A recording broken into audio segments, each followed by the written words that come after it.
What up, y'all? It's your boy Big C back here with another video. Today I'm going to be giving the top 5 most disappointing players and the top 5 most surprising players of the first couple days of the 2020-2021 NBA season.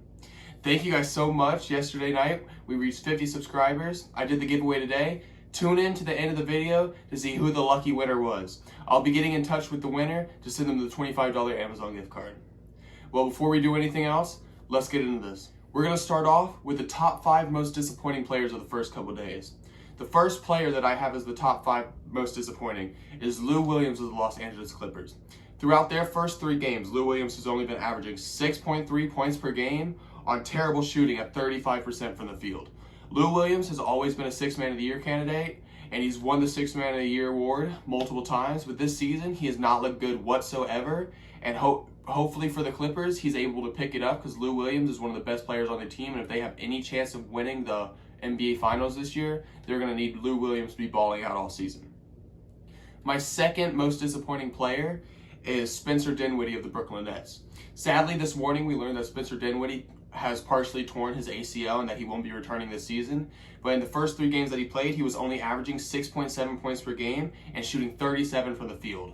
Last year, Spencer Dinwiddie was the best player on the Brooklyn Nets without Kyrie Irving and Kevin Durant. And this year, we expected Spencer Dinwiddie to be an amazing help to Kevin Durant and Kyrie, and even possibly being traded for a bigger star to help Kyrie and Kevin Durant win the NBA Finals this year. But with his torn ACL and his poor performance in the beginning of the season, he probably won't be getting traded for anything special, and he probably won't be back this season, which will really hurt the Nets. My next most disappointing player is Kevin Love of the Cleveland Cavaliers. Early in the season, he has only been averaging 9.5 points per game and only shooting 33% from the field. Going into the season, we consider Kevin Love to be one of the best players on the not-so-good Cavs team, and he has not proven himself to be that player. Andre Drummond, Darius Garland, and Colin Sexton have all played better than him this season, and even Cedi Osman has played better than him this season.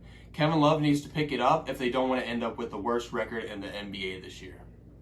My second to last most disappointing player of the NBA season has been Kelly Oubre Jr. of the Golden State Warriors. I expected this addition to be a great addition for the Warriors this season with their loss of Klay Thompson, but he has not done anything so far. He is only averaging 5.7 points per game and shooting 17% from the field. Those numbers are absolutely horrendous for a player of Kelly Oubre's stature. Nobody on the Warriors has been playing fantastic, but luckily yesterday they picked up the win thanks to Damian Lee's amazing buzzer beater and Steph Curry's great performance. They're going to need to pick it up if they want any chance of making the playoffs this year, and Kelly Oubre is going to need to play a lot better if that's going to happen. My final most disappointing player of the first couple days of the season is OG Anunoby of the Toronto Raptors. I predicted OG Anunoby to be one of the finalists for the most improved player this year, but he has not shown himself to be very improved from last season. He is playing even worse than he was last season. This season, he is only averaging 9 points per game on 20% shooting from the 3. Last year, in the bubble, he played fantastic, making a buzzer beater against the Boston Celtics to lead them to another game in the Eastern Conference semifinals. But OG Anunoby this year has not played like anything special.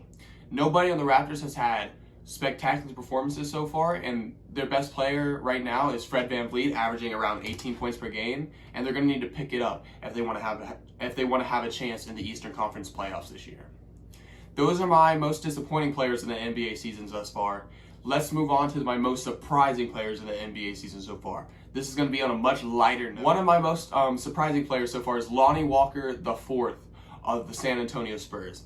Lonnie Walker has played amazing so far this season, averaging 15.3 points per game and shooting 47% from 3, along with an amazing posterizing dunk on Kevin Durant a couple days ago. Lonnie Walker has always been a player that has amazing potential in this league, and I assumed that he would eventually become a decent player, but so far this season, he has proved himself to be one of the best players on the San Antonio Spurs, who are not a very talented team, but still, that is a very, very good sign for this young player in Lonnie Walker. My next most surprising player is Darius Garland of the Cleveland Cavaliers. Last year, Darius Garland did not play well next to Colin Sexton and the Cleveland Cavaliers' Sexland backcourt, but this year so far, Darius Garland has been averaging 19 points per game and 8 assists on amazing shooting. This is what we all wanted Darius Garland to do coming out of college last year, being drafted by the Cleveland Cavaliers, and he is proving why he was drafted so high in the draft. Darius Garland is playing amazing along with Colin Sexton, Cedi Osman, and Andre Drummond, and if Kevin Love can pick it up, they might be able to make a push for the play-in bracket of the Eastern Conference playoffs this season. My third most surprising player the 2020-2021 NBA season is Ja Morant of the Memphis Grizzlies. He was the second overall pick in the 2019 NBA draft, and he proved why he was able to be picked so high. Although many people consider Zion to be the best player out of that draft, Ja Morant is proving himself to be right up there with Zion, if not even better. Ja Morant is averaging 36 points per game and 8 assists right now and shooting the ball amazingly efficient. Ja Morant is proving himself to be a blooming superstar in this league, and in no time, I think this guy will be an all-star and maybe even an all-star starter. My final player today, my fifth most surprising player of this year, is Terry Rozier of the Charlotte Hornets. Terry Rozier has been a solid player since he was on the Boston Celtics, and last year he had a great season with the Hornets, averaging around 19. But so far, through the first couple games of the Charlotte Hornets season, he has been the best player on their team, averaging 27 points per game and shooting 43% from the three-point line. Terry Rozier is playing absolutely spectacular, and although people like LaMelo Ball are not playing great for the Hornets, he is able to pick up the slack for them, and he is leading them to maybe having a playoff push like I predicted them to in my NBA Eastern Conference standings predictions a couple weeks ago. Terry Rozier is playing absolutely fantastic, and he's showing that he is well worthy of the $18 million a year that the Charlotte Hornets are paying. Those are my top 5 most surprising and top 5 most disappointing players in the NBA season so far. I hope you guys enjoyed this. Comment down below anything that you disagree with or anybody that you think I should have put on this list. Okay, so let's talk about this giveaway. The winner of my giveaway, I did it this morning. There were around 15 people that I ended up entering, and the person who ended up winning was Duffy, at Duffy on YouTube. I'm going to link his stuff down below in the description, and I'm going to send him the code for the Amazon gift card later. This is your boy Big C, and we'll see you next time.